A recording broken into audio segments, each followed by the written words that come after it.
Guys, welcome to the channel. I'm gonna keep giving you more spicy content. Listen, a lot of you have been liking the deck profiles, and today I'm going to come to you with none other than an Edison deck profile, because to me, those were the good times. Those were the great times, and those were the times that make Yu-Gi-Oh!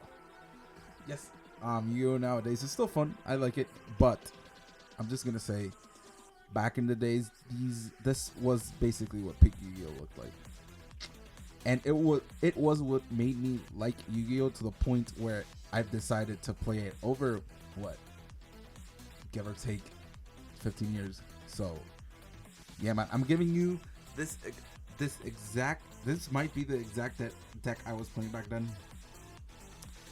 But listen, as a person who played Edison in person, this might give you a lot of more input than players that are picking up and playing Edison now, which I think anyways a lot of the people that play Edison were like old school players anyways. But I might give you some spicy takes from a deck that isn't really that played, which is X-Sabers.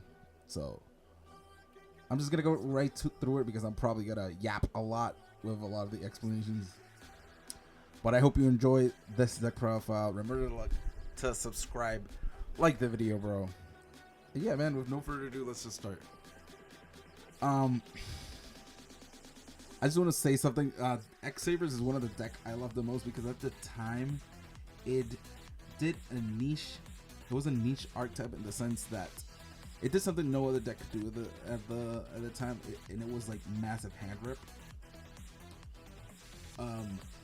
Before Edison, X-Sabers was I wouldn't want to say it was broken, but since it had 1-for-1 Rescue Cat at 3 and a lot of cards that enabled the hand loop, I'm gonna say it was much more toxic than what it is in Edison format.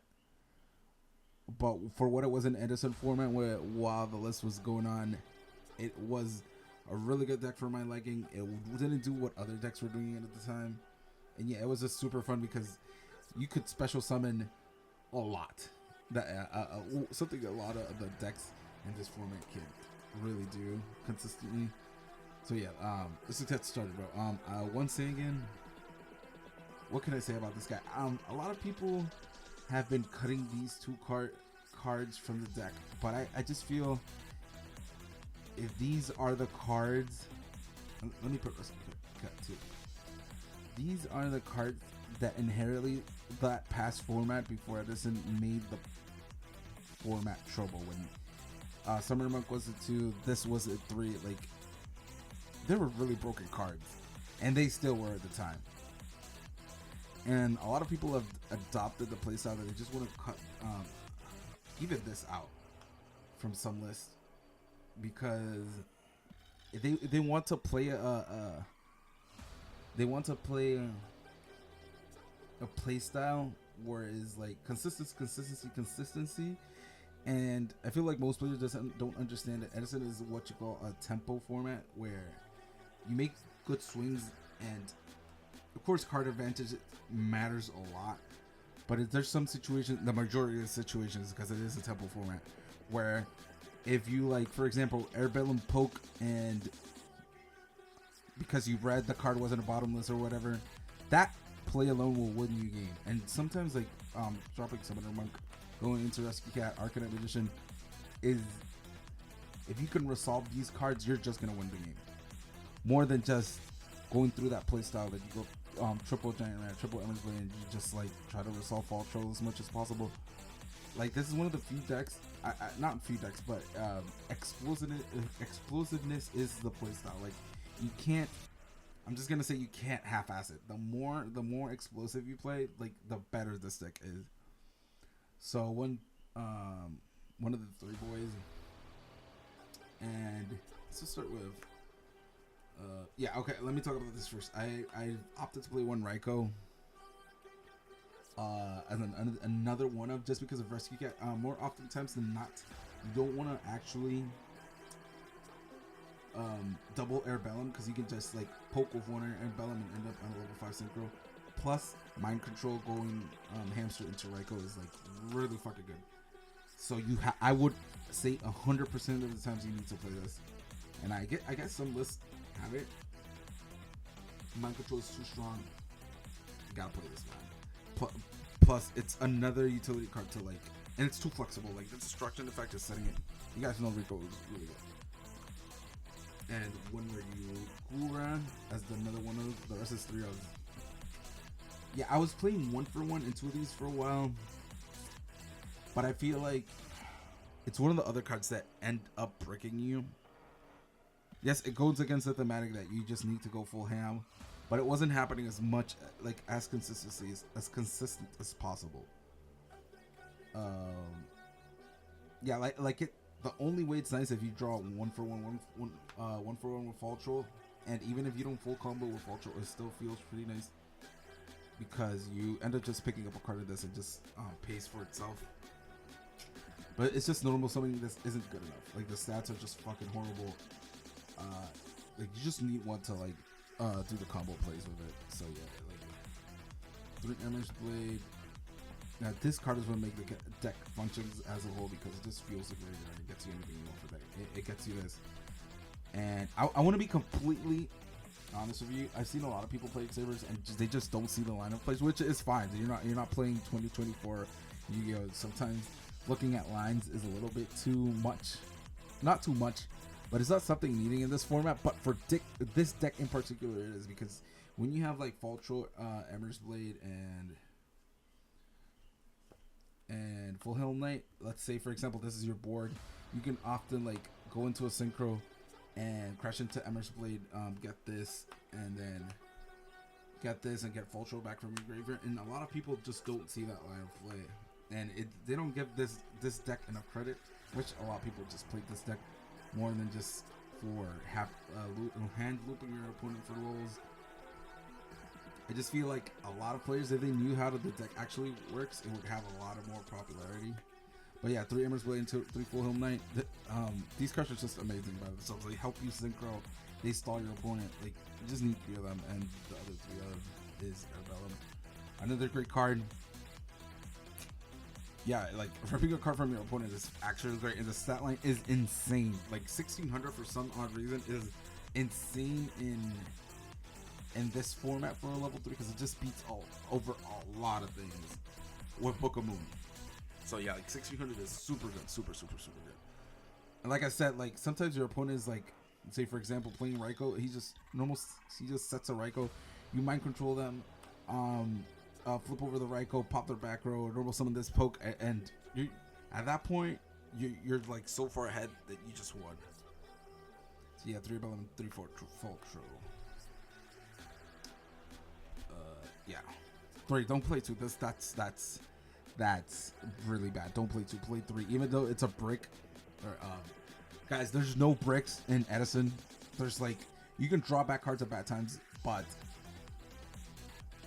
they're not bricks in the sense that if you're not actually playing these cards how they're supposed to be, you're losing anyway.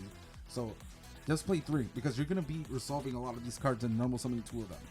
Like you don't have to worry about drawing 2 of these because eventually you're gonna resolve like Emmer's Blade into like unless you draw 3, but that's never gonna happen. If you draw two of this and then Emmer's Blade, you're fine. You're gonna resolve dropping both of them. You always want to see it. So 2 for sure.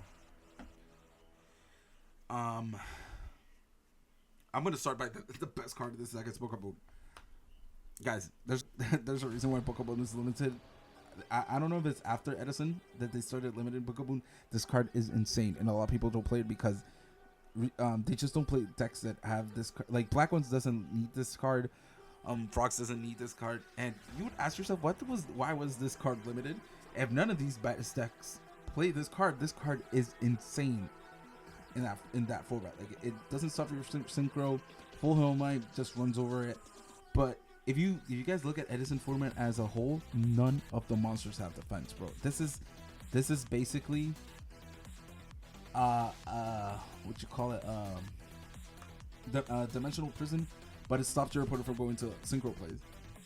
And a lot of people just don't see that nowadays. Like I feel like this card isn't given enough credit, and this card, and of course in this deck it's naturally good, but people just don't run Book of Moon in a lot of decks where I would feel it would be more insane to play just alone. So yeah, that card's insane. I just wanted to talk about Book of Moon. Let's just keep going. 3 Obstacle Goblin. This is for Summoning Monk and consistency. That's it. This is one of the only decks in this format where life point doesn't matter because you're just trying to poke at your opponent's hand. Like, the only deck that can compete against this deck while in top decking mode is like Frogs. And if they top deck a Kai's and they were gonna kill your board, they were gonna do that inevitably. So, them you giving life force to your opponent with this deck is completely like, it doesn't matter. Like, as long as you draw your card, you're happy. And it's a normal spell card for something like Heavy Storm. I'm just gonna put these 3 together. Yeah, these cards are insane in this deck, especially this one, because you just balance all the magic trap cards in your hand, and if you can hand loop them for 3, you're basically just like heavy storming them at the same time. And they have all the same functions. This card is a little, believe it or not, this card is a little harder to resolve because you want to like call the Haunted Golem's emergency call, but it's still insane. This card is insane.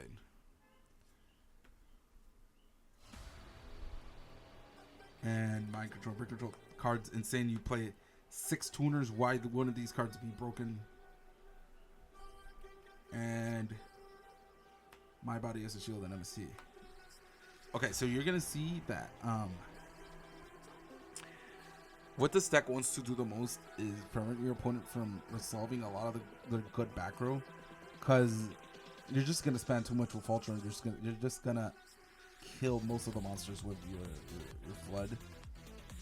flooding of monsters. So you want to resolve as much as these one-off spells to like prevent your opponent from killing your monsters. And my body is good because there's some niche situations. I'll explain more when you see the side deck and everything. But you want to have as much as coverage as possible. And my body as a shield gives you like reactive. It's like another reactive spell other than MST for when you try to make a play, because it like stops bottomless, stops mirror force, stops it stops torrential. So this is really good as a one-off, and it stops decks that do multiple destruction, like Icarus, it stops Judgment Dragon, which is really important. This is one of the cards I decided to run because Judgment Dragon is so prevalent. Like, if you set this and you have an Emerald Blade, you just JD, you just like pay 1500 basically with a game. So it's a really good card. Let's talk about the traps. So we're gonna go. Let me explain this one first. So again, you want to run as much as spell trap cards interactions, because you got monster coverage on the back, especially against Black Wings, because you have full length to top attacks. You have Emerald's Blade to like float. The only card that really like destroys you in Blackwing or in Bayou Turbo is like Caius's or Dark Arm Dragons, which are basically one of you. This deck loses against Caius anyway, so but there's a card in the side deck which you're just gonna see. But yeah, a lot of the spell trap cards you want, you're gonna want to resolve them in your turn, like all the Hanums and Gothams. So if you're like safe against heavy or multiple card destructions, which this deck struggles with, like Black Rose, again Judgment Dragon, Icarus, like I said, and the Gladiator Beast Fusion, this deck is just does way too much in this deck. And Solid Judgment to pair with it, like life points don't matter. You're going for a game plan. That is the game plan. Loop your opponent, make them top deck, win. That's it. You Solid Judgment, you're just gonna get that. 2 bottomless. This is the only defensive trap, and it's most of the monsters that you're gonna be dealing with that are problematic are just gonna be monsters that you don't want in the graveyard. If that makes a lot of sense. Deep Prison doesn't do enough work, but guys, I want to give you a good example, a perfect good example.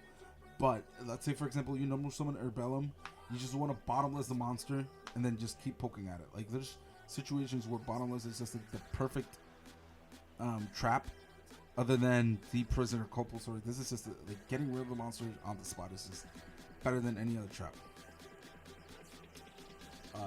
Torrential, Mirror Force. I'm not going to talk much about these. I'm going to talk about these. Calling Hunter, Double Golems. I was originally playing 3, but this is a brick. Like, you just need to resolve 1. Like, very little times is resolving 2 is going to get you there. In the sense that this could have been another card that could have helped you resolve this. Or any of these 3, because these 3 are inherently to the same.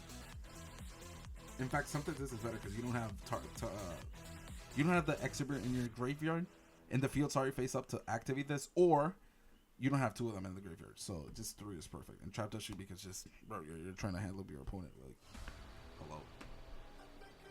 I'm gonna show you the side deck first because the extra deck is pretty linear. Enemy Controller, which is a 4th copy of Book of Moon. Book of Moon is just really good, and this deck struggles against decks that are like back row heavy. Those are the worst decks. Ironic enough, because you do run a lot of spell trap remover, but the quality of their monsters are just greater than yours.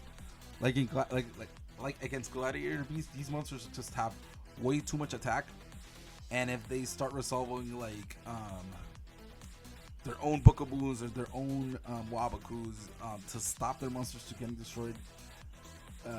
It's like a battle of attrition, if that makes sense. Like, you need to have more ways to deal with their monsters than vice versa. And this helps because all the Gladiator Beast monsters don't have any attack or defense. This helps against Blackwings, putting everything in defense, just helping fool him might just get you there. My Body as a Shield against Judgment Dragon. I'm telling you, this card is just crazy. Going second against these type of decks that just have multiple destruction interactions, and it's a spell, which is the most important part, because you can do it to go second against these decks and just like My Body as a Shield when you try to do a play. One of the floodgates, and I'm up against Running Gravity, but I took it out of my deck because I'm not trying to play against time here. This is better because it helps you actually make your play. Like, it'll put monsters in defense, you can pull them out, and like you can brio this back so you can like actually try to win. It's like Gravity Bind is just way too slow, and some decks just top deck way better than you. Like, if you're up against frogs, you do not want it. This is better against frogs because you can just activate it as a Bookum. You can just go like level or B. They have two. Let's say 2 monarchs, and you go like full helmet into full helmet. Yeah, it's like a Book of Eclipse, but better because like when you're in the clapback, you have to put all their shit in the defense. That's all for the magics. I'm doing it this way because I want the monsters have much greater explanation. I'm running 2 Iron Wall because Kai's is a problem, bro. Any decks that run triple Kai's, I just run this because this deck's greatest weakness is like remove like banishment. So if you like crash into Embers, whoever knows how to play against this deck knows that I'm shooting myself in the leg here. If you go like Embers Blade crash, because that's one of the deck's biggest plays. If they deep freeze in your Embers Blade, you are literally like two steps or 2 turns behind. Sorry, and this card helps you like helps you circumvent that. It's good against Miracle Fusion. It has so much applications where your opponent needs to banish. This card is so good. So 2 of this. Trap Stun again because, like I said, this deck struggles against decks that have a lot of back row. Especially, I'm gonna say Glad Beasts again because they'll like Wabaku you if you try Giant Trading them. So if you have this set, and you can stop all those traps. So yeah, it's just another card to interact with your opponent's back row. And again, the only thing this is better against Blackwing is because you can destroy Oppression. You just want to get rid of those cards, and Black Warrior, you just want to get rid of those cards like on the spot so they don't like keep grinding. I was really pulling the wreck, but full disclosure, this should be massive restrict 100%. This is good, But Masters Restrict, a lot of people are just running, especially where I play. A lot of people are just running straight up Monarchs, like fuck the frog, grindy shit. They just play a lot of like 15 Monarchs, and the only card that does enough is like Masters Restrict, because you can't play against, like, you can't just flip one of this and expect to win. You just have to floodgate. Other things, they're gonna drop Mobius, they're gonna drop Thestalos, they're just gonna drop Lads. Then you really cannot handle what's it called, Light and Darkness Dragon. It literally destroys you. Okay, and then the rest of my side deck is literally a small package for Deck Devastation Virus, which are these cards. I'm gonna talk about Breaker first. Breaker is insane in the sense that it already does a lot by itself, right? You summon it, you get rid of a card. Unless it's bottleless, you're cooking them. But it's a spellcaster, so you can go into Arcanite Magician. So if you have Ember's Blade set, for example, you set Ember's Blade, they attack into it, you flow into Air Bellum, you can Breaker, pop their back row, and go into Arcanite Magician, which is really good. Cyber Dragon is just good overall because you do run tuners level 3, so you just like go like Cyber Dragon, Air Bellum, attack, poke a card, and make a Stardust, which is really good. The Caius, because usually these your deck already floats with Ember's Blade, so you might as well like run a Caius. You can't DEV it. The decks that do run Deck Devastation Virus, obviously they're dark, so this card is just good, and this, so your opponent knows that you have Gorge in your hand and they can't fuck with you. Most of the ways Blackwing just straight up wins, or Value Tuber just wins, is like having a big push, and this just tells them like if they end up Deck Devastation Virusing you, is like okay, you gotta just do a big push so I can resolve Gores, and you have to give me the clap back, basically. So yeah. Is there anything I want to say about this side deck? No, these cards are really good right now. I do not run Kaiku because I run this, and it's counter conflicting. In a sense, you can opt to run like this Kaiku instead of this, but this guy's just a good one out. Yeah. Let me show you the extra deck.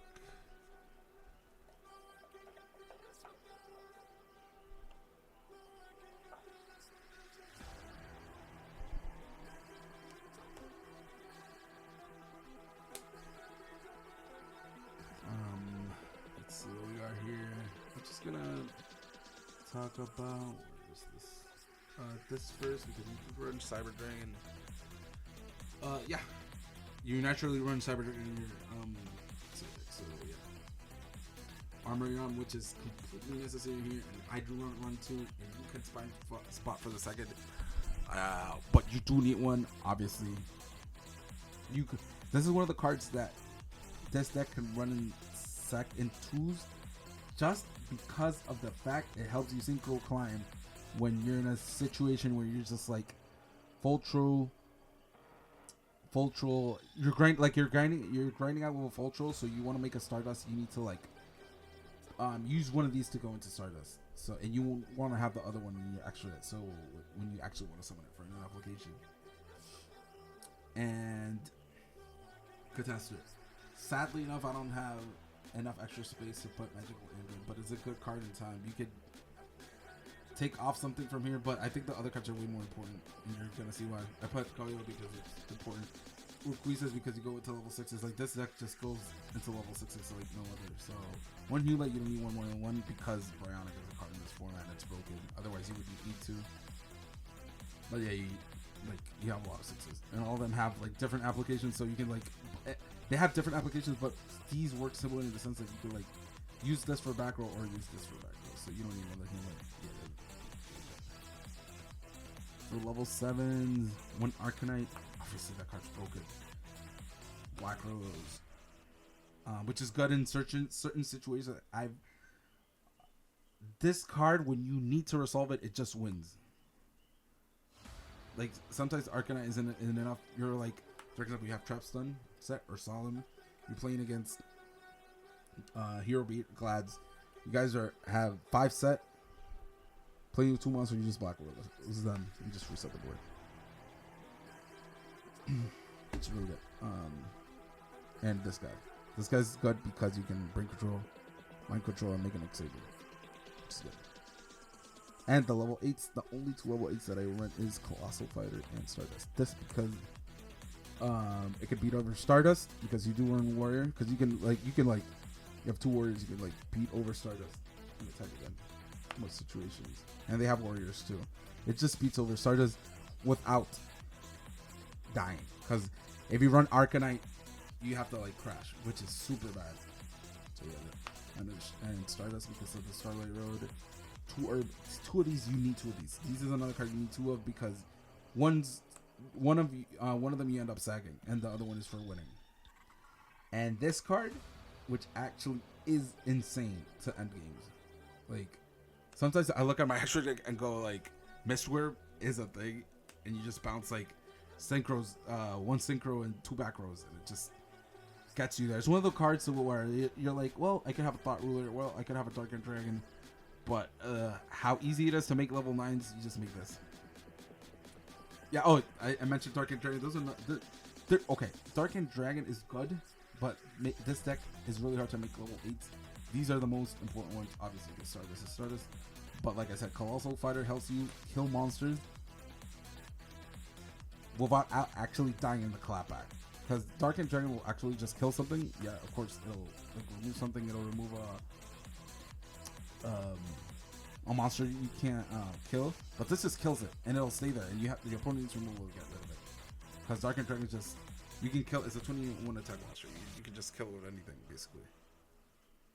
I'm not saying Dark and Dragon is not good. You could actually argue that Dark and Dragon gets rid of phase zones or whatever, but for when you're making a level 8 with this deck, you're actually full comboing them. Full disclosure. So if you want to put something that's good in the clapback. So yeah, that is the deck, guys. If you want, I could give you a light turn deck because I do own one. But yeah, I hope you guys liked the video. What else can I say? Bro, Edison is super good. I wish a lot more people play it, but Konami is actually giving the space to players so they could actually play Edison, which I am really happy of. I'm glad they're actually. Listen, I'm gonna objectively say MTG is the best card game. People are gonna play me for that, but MTG has. I want to say they cherish their formats, right? So a lot of people have formats they love, and with great reasoning, right? And one of the you can just see Commander is one of the most played formats in MTG. Obviously you can tell players do like playing certain formats. Why wouldn't you support that? So yeah, Edison is a great format, guys. I support any. If you're playing a Time Wizard format, it doesn't matter which one it is. Just play it, bro. It's good for the community. People can it's not even for the nostalgia. Whether you want to admit it or not, this is peak Yu-Gi-Oh. And this is what traps were meant to be activated. Spells were meant to be activated. Monsters were meant to battle each other. How crazy it is that that's not the point of 2024 Yu-Gi-Oh! Is insane to me. You can see one trap in your opponent's deck, and it's wait, you're playing a trap? Are you trolling? That to me is crazy. Your deck actually leads traps away. But anyways, again, guys, like the video, subscribe. If you want to see guys, I have a friend, or my cousin, more rather, has all the Edison decks. I'm telling you, if you guys want to see a deck profile, we've built them all. Just tell me which one you want. Put in the comments which one you want to see, because we have, me and my cousin have been playing this since it came out. We have the original deck list of all these decks. How we used to play them. We have discussions. A lot of people, and this is our hot take, people don't know how to play it, so now they just try building decks. We call it 2024 edition, because we still can't believe some people opt to play some cards where they're suboptimal in the sense that, oh yeah, that card seems really good. Let me give you for example, Giant Rat and X-Saber seems really good, but the application wise, you're gonna see if you play the deck, it doesn't work you're gonna see there's a lot of things that have already been theory crafted before. People don't give a lot of credit to old players. Like they thought we were dumb. They thought we were just playing Light Sword because we didn't know how to play. You know, like Light Sword is objectively, and Black Wings and Light Swords were objectively the best decks of the format. And Gladiators, yes, those three decks were the three objectively best decks of the format.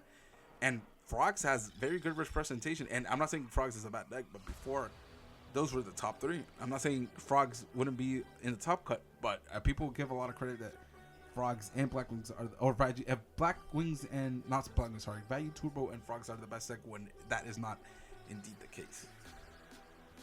So yeah, anyways, again, thank you. I keep saying thank you, bro. I love the Yu-Gi-Oh community, by the way. I'm trying to build up my channel, and you guys are fucking amazing, bro. You guys are supportive to the end. I love that shit.